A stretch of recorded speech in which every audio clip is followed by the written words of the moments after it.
Hello, Geometry Geniuses. I just wanted to go through with you a quick review of problems like you'll see on the Cycle 1 Week 1 quiz. Cycle 1 Week 1 quiz. Remember that this is a required assignment and it will be a number grade, so you want to do the best that you can on it.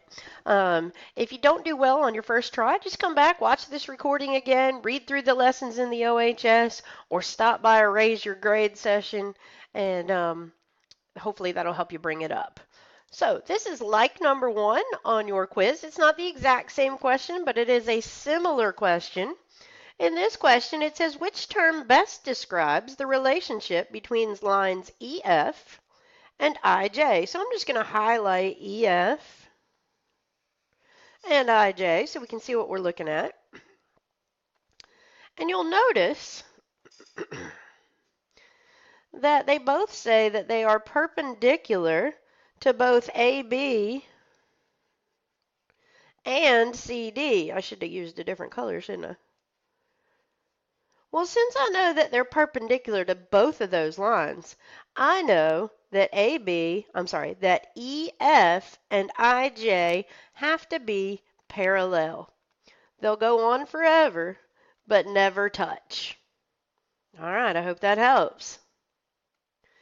In number 2, we want to find the distance between 2 points on a number line. And again, this is a similar question to what you'll see on your quiz, but not the same question.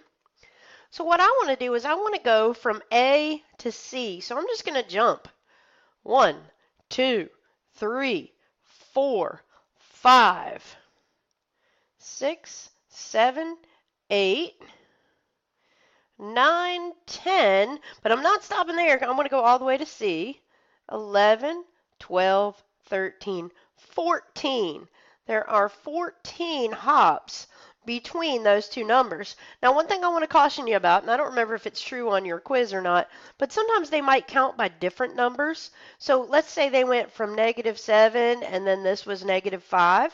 Just be careful what you're counting by. Sometimes you're going to count each hop as 2, 4, 6, 8, okay? And in this problem, that wasn't the case, but it can be in some problems. So just pay attention to what they're counting by.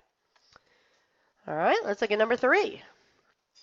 Number 3 says, if segment AB, that's the distance from, I'm going to change colors here to here,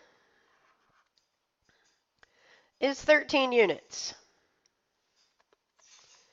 They want to know the distance between A and C, or the length between A and C. That's the whole thing.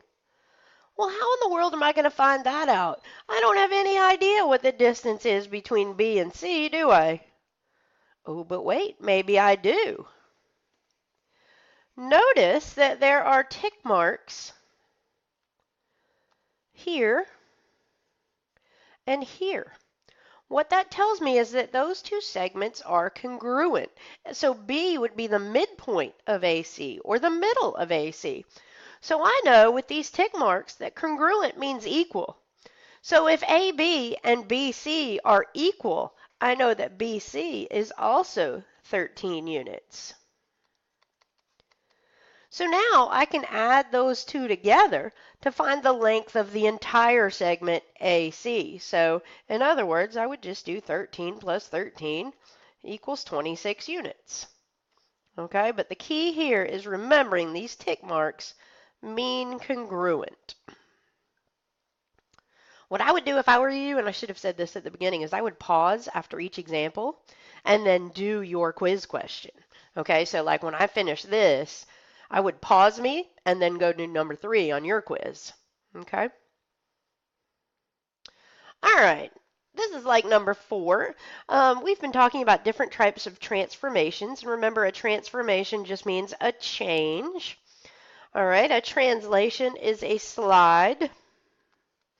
A rotation, we know it rotates around a point, just like the hands on a clock. Dilation we haven't covered yet.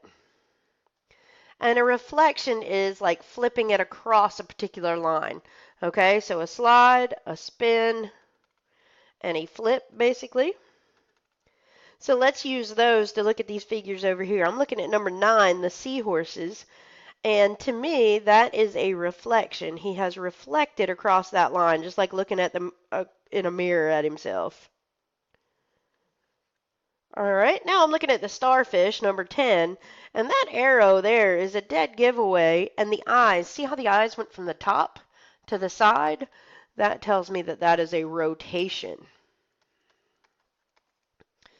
All right, I'm looking at the whales down here, number 11, and that is a slide, and the high school word for that is translation.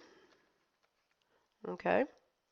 And then we've got the crab down here in number 12, and again, we're just flipping them across that line, and the high school word for that is reflection.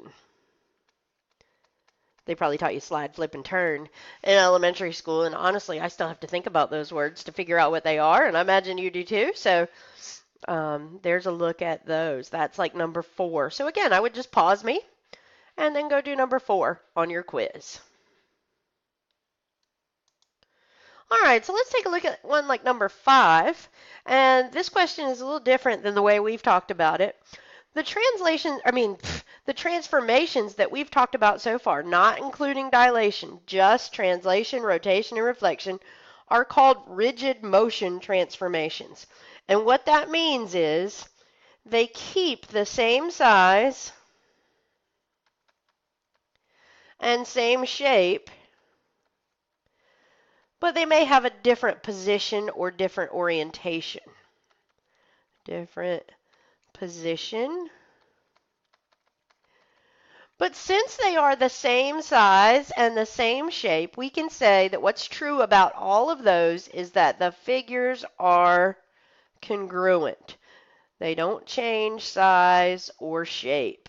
That's why they're called rigid motions. We'll talk more about that in upcoming lessons. But so what you can say about all reflections, translations, and rotations is that the figures are congruent.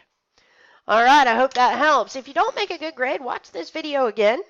Read through the OHS, watch some of our other recordings, or come see me how to raise your grade. I know you're going to do great. I'll see you soon.